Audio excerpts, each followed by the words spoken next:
records from 2 members of Congress and 43 congressional staffers. The seizures had been reported on in 2021, but today's IG report exposes that it was done in a much broader manner than was previously understood. The report calls out Trump's DOJ, saying it failed to take sufficient account of the constitutional separation of powers by seizing communications records of staffers and lawmakers, and that DOJ violated its own policies in the way it secretly obtained records from reporters. The Biden administration formally barred the practice of secretly subpoenaing records from journalists in 2022. But as Politico notes, that security may soon be removed again. Quote, the incoming Trump administration is expected to roll back protections AG Merrick Garland adopted for journalists and perhaps even to eliminate earlier limits Democratic and Republican administrations had put on such demands. Legislation pending in Congress could block those moves, but last month Trump urged Republican lawmakers to kill the measure known as the Press Act. It's where we start the hour with some of our favorite experts and friends. Former top official at the Department of Justice and MSNBC legal analyst Andrew Weissman is back. Also joining us, former Republican Congressman and MSNBC political analyst David Jolly's here.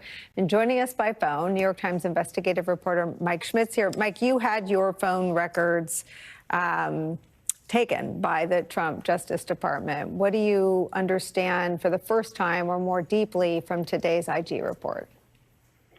I think the issue from the beginning for us was you had a president of the United States who was saying that he wanted the press to be looked at, that he thought the press was the enemy of the people, and that singled out the press time and time again. You then had a Justice Department that went ahead and targeted those reporters with subpoenas to get their information. The question for us has always been, well, it was a perception issue, because the question was the department doing what the president wanted? And this is why folks will tell you that presidents of the United States should not talk about criminal investigations, because whenever anything is done in regards to that investigation, the question is, are they doing this at the behest of the president? So that was initially our question about all of this, which was why was this done? And there was a perception issue. What we learned today is that all of the rules that were in place for how this is supposed to be done were not followed. And again, that brings us back to this question of why were they not followed? Were they not followed because the department was being sloppy? Were they not followed purposely? My reading of the report was that they didn't find any, political, reason for why this was done.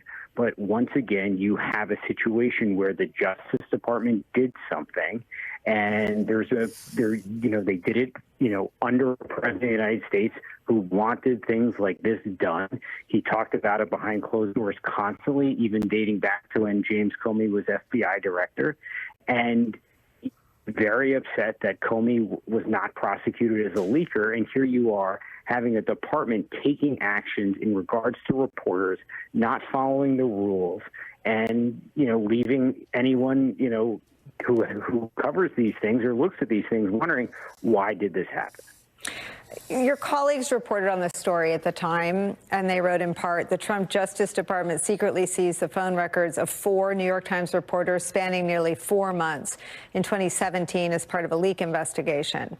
That was disclosed by the then incoming Biden administration. Do you know what they were looking for based on the 4 journalists whose records they took and what the 4 of you were reporting on at the time? You just mentioned Jim Comey. Were they looking at Comey, or do you have that information?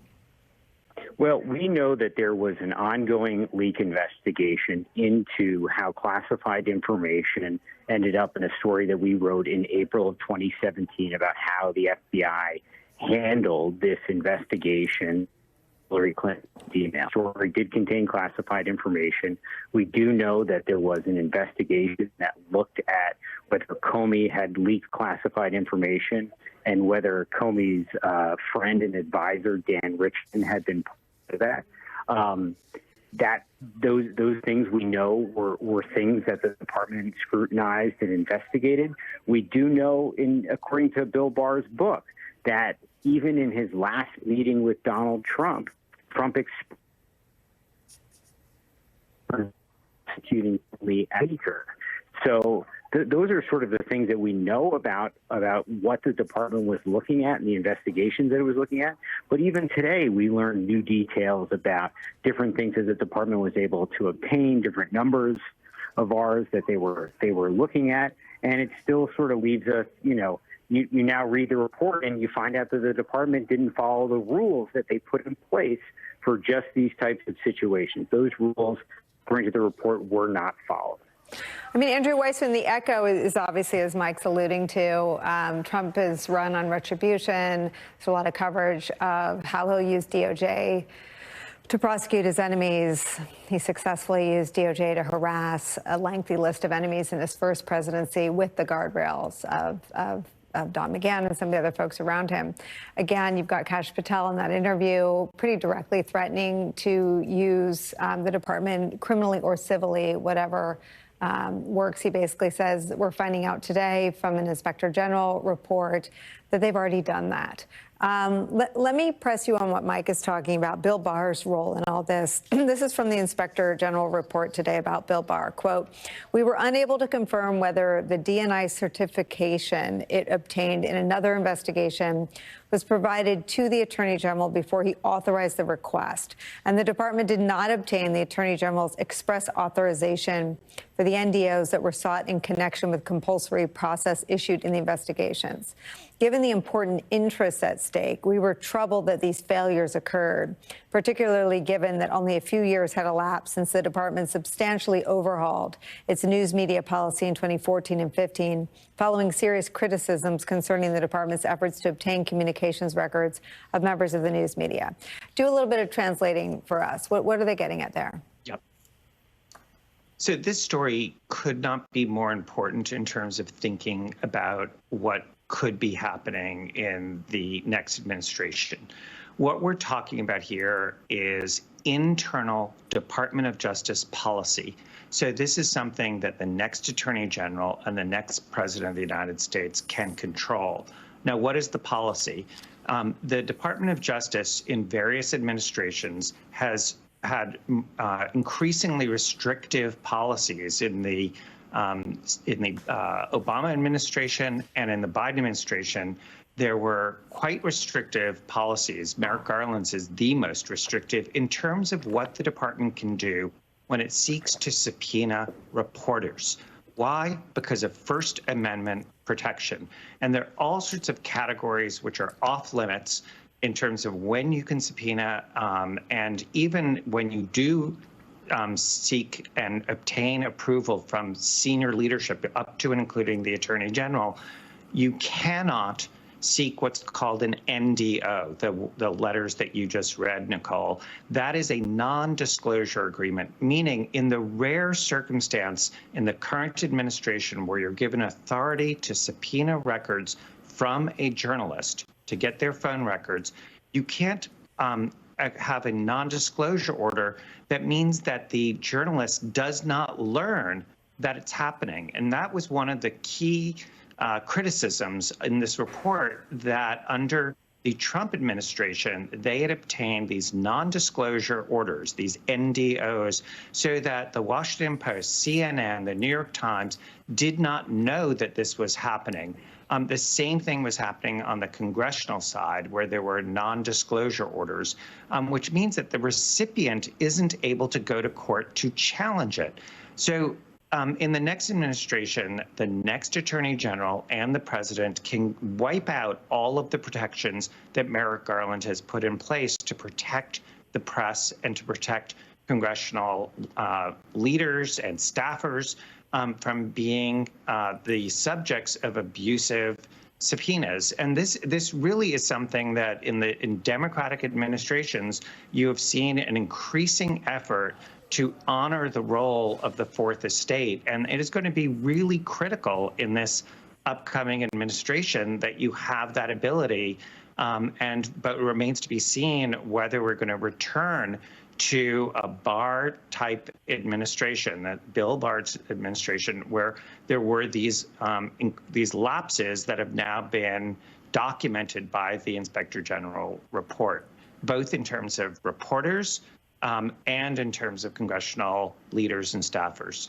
Let me turn to the section about Congress, because it seems to be going after the two remaining checks on Trump's power, the fourth estate, as well as anyone in Congress that sought to sort of conduct any sort of oversight over him. This is also from the Inspector General report today on the chilling effect. Quote, "We believe that using compulsory process to obtain such records when based solely on the close proximity in time between access to the classified information and subsequent publication of the information risks chilling Congress's ability to conduct oversight of the executive branch because it exposes congressional officials to having their records reviewed by the department solely for conducting Congress's constitutionally authorized oversight duties."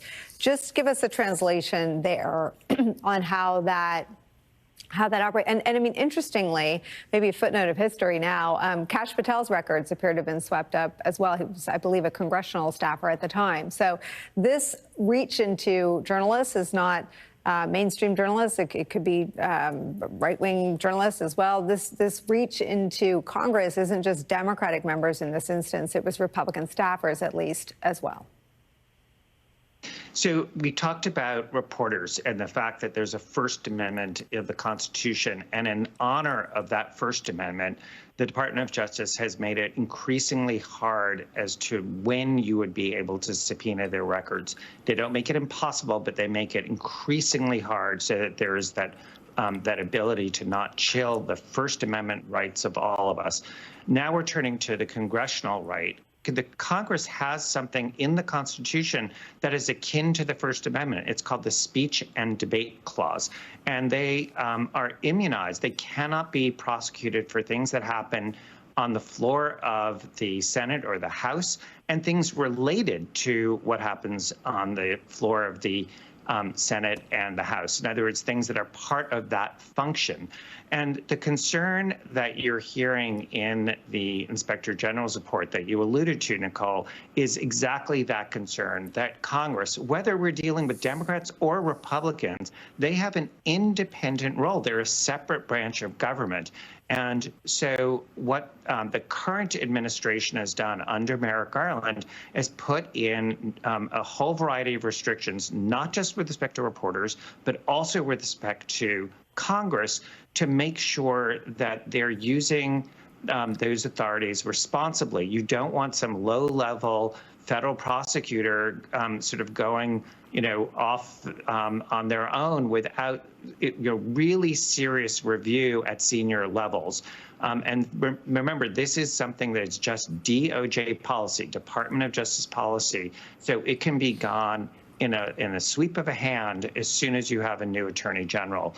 But they could have real effects on the ability of whistleblowers and the ability of oversight, whether we're talking about the legislative branch or what you do day in and day out, Nicolle, which is reporting on the administration. David Jolly, buckle up is what I thought when I got through the IG report and the reporting on it. Your thoughts? Yeah, this is what happens when Republicans on Capitol Hill and Republican voters over the last 8 years normalize Donald Trump. And the Republican voters who voted for him in 2024, who saw what he did,